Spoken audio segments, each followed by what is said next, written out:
Do you ever feel stuck? Like you're standing in a hallway with a million doors, and you're so terrified of choosing the wrong one that you just don't choose at all? This isn't just you. It's a kind of paralysis that defines a generation. We scroll through endless career paths on LinkedIn, swipe through infinite potential partners on dating apps, and see 1,000 versions of the life we could be living on Instagram. The result? We're overwhelmed by choice, and we end up doing nothing. Terrified that committing to one thing means the death of all our other possibilities. But what if the most powerful antidote to this fear isn't in a modern self-help book, but in a 2,000-year-old teaching that begins with the most shocking advice imaginable? A call to, in a sense, abandon everything you think you know in order to find the one thing you're meant to build. This modern condition has a name: analysis paralysis. It's the anxiety-fueled state of overthinking a decision to the point that a choice never gets made. For many of us, particularly millennials and Gen Z, this isn't just about choosing what to have for dinner. It's about the big stuff, the life stuff. What career should I pursue? Should I stay in this city or move? Is this the right person to build a life with? Each of these questions feels monumental because we've been raised on a cultural diet of "you can be anything you want to be." While meant to be empowering, this mantra has a dark side. It creates an unbearable pressure to choose the perfect path, the optimal life. Anything less feels like a personal failure. And so, we hedge our bets. We keep our options open. We live in a state of provisional living, never fully committing, never fully planting our feet. Because what if a better option comes along tomorrow? This constant state of indecision is exhausting. It breeds anxiety, a quiet sense of loneliness, and a nagging feeling that we are living a life of unfulfilled potential.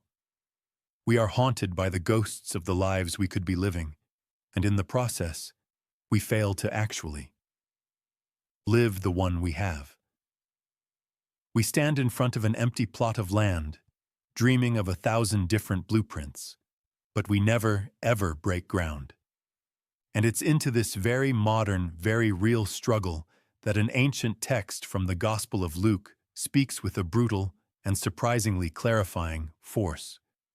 Now I have to warn you, the words are jarring. On the surface, they sound impossible, even cruel.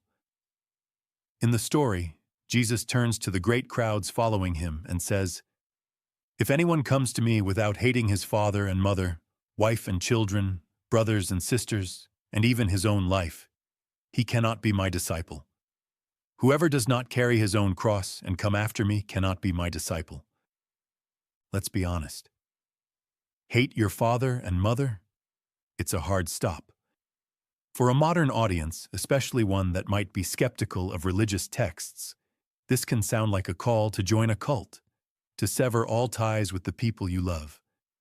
But if we can resist the urge to take this literally, if we can read this not as a social command, but as a profound psychological metaphor, we unlock a roadmap for getting unstuck.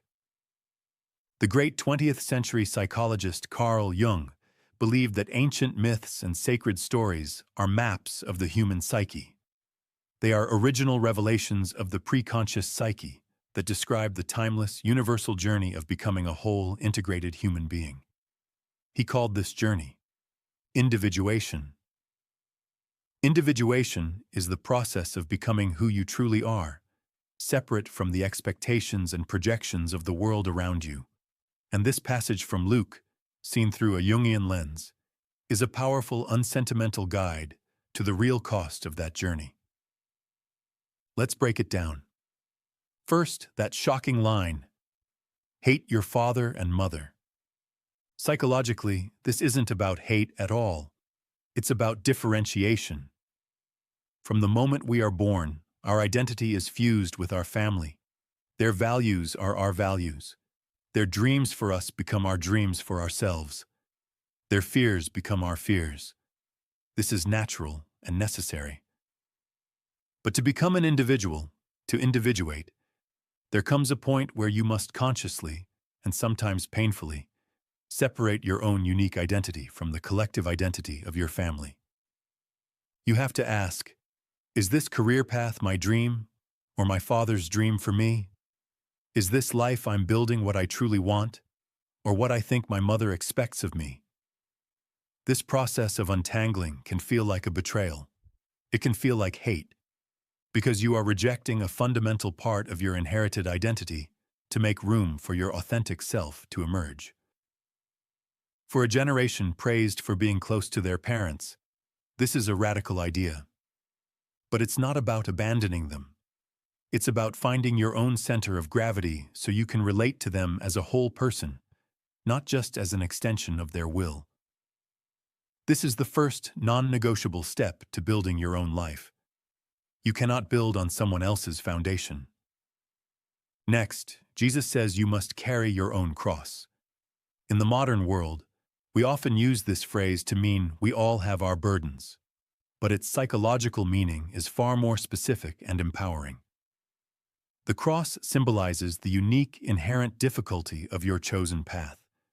It is the specific sacrifice your commitment demands. If you choose the path of an artist, your cross might be financial uncertainty. You accept that burden for the sake of creative fulfillment. If you choose to be an entrepreneur, your cross might be immense stress and the risk of failure. You carry it for the sake of building something of your own. If you choose a life of service as a doctor or a teacher, your cross might be emotional burnout and long hours. You carry it for the sake of the meaning you derive from that work. Your cross isn't a random misfortune. It is the shadow cast by your greatest commitment. Trying to find a path with no cross, no difficulty, no sacrifice is a fantasy. It's the desire for a life without consequences, and it leads directly back to the paralyzed hallway of a million doors. To individuate, to truly choose a path, you must consciously look at the specific cross that comes with it and say, yes, I will carry that. For this.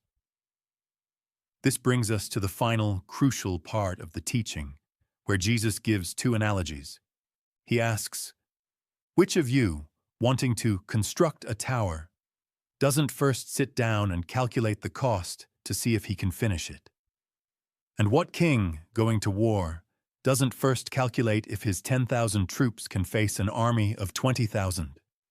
He concludes, any one of you who does not renounce all his possessions cannot be my disciple. This is the heart of it all. The tower is the perfect metaphor for your authentic life. It is your great work, your magnum opus. It could be a business, a family, a work of art, or simply a well-lived, integrated life. It is the structure that will house your true self. But before you can build, you must calculate the cost. This is the moment of radical honesty. You have to sit down with yourself and ask, what will this life ask of me? What will it cost? And this is where the final, mysterious phrase comes in. You must renounce all your possessions. What are the possessions a modern millennial must renounce to build their life's tower? It isn't your apartment or your iPhone. Your possessions are your options. Your possessions are the 1,000 other lives you could be living. To be a dedicated doctor, you must renounce the possession of being a carefree world traveler. To build a lasting, committed relationship, you must renounce the possession of endless romantic novelty. To start a business, you must renounce the possession of the 9-to-5 stability you could have had. Analysis paralysis is the state of clinging to all of your possessions, all of your potential selves, desperately trying to keep every option alive. But this text tells us a hard truth. You cannot build a tower while clinging to the blueprints of 1,000 other buildings. You will be like the man in the parable who lays a foundation but can't finish, becoming a monument to indecision. The call to renounce all your possessions is the call to make a conscious sacrifice. It's looking at all the doors in the hallway and finally, bravely, choosing one to walk through. knowing it means letting the others close. This isn't a loss. It is a liberation. It is the act that frees up all the psychic energy you were wasting on what if and channels it into what is. It is the only way to break ground. So what does this ancient wisdom offer us, here and now, in our state of modern paralysis? It offers a radical reframing of freedom. True freedom is not the infinite possibility of standing in the hallway. That is the prison of potential. True freedom is the power to commit, to choose your tower, to calculate its cost, to pick up your cross, and to pour all of your energy and life force into building something real and meaningful. The process isn't easy. Differentiating from our families is painful. Choosing our cross is daunting. Renouncing the fantasy of a perfect, cost-free life feels like a kind of death. But it is the death of the ego's fantasy to make way for the birth of the self's reality. The beauty of this framework is that it gives us permission to be imperfect. It acknowledges that every great path has a great cost. The goal is not to find a path without a cross, but to find the cross you are willing to bear for the sake of the tower you are destined to build. So how do we begin? We can start by asking ourselves a few of those cost-calculating questions.